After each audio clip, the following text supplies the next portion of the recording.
Bohr's model of an atom. In this module, you will learn about the Bohr's model of an atom. Prior to Bohr, there were a number of scientists who were working on the structure of atom. Rutherford was one of them, and his model was the closest model to the Bohr model of atom. In fact, Niels Bohr had helped to overcome the problem in the Rutherford's model of an atom.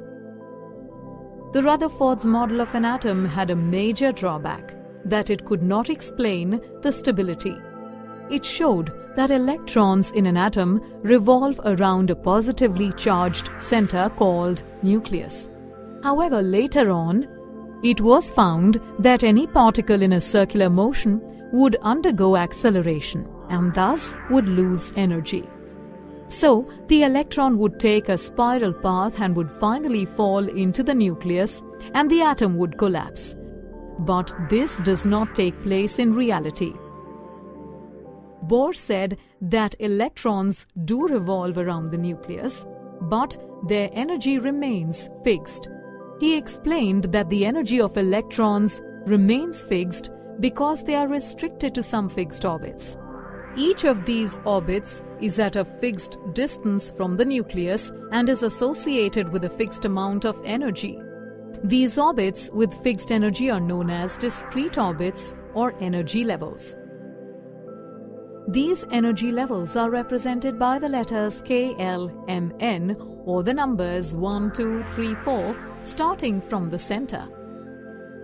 So, the final model of Niels Bohr was similar to the Rutherford's model of an atom, which states that an atom consists of a positively charged center around which the electrons revolve.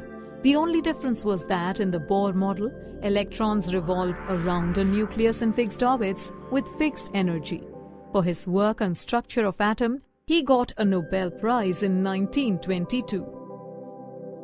Let's recap.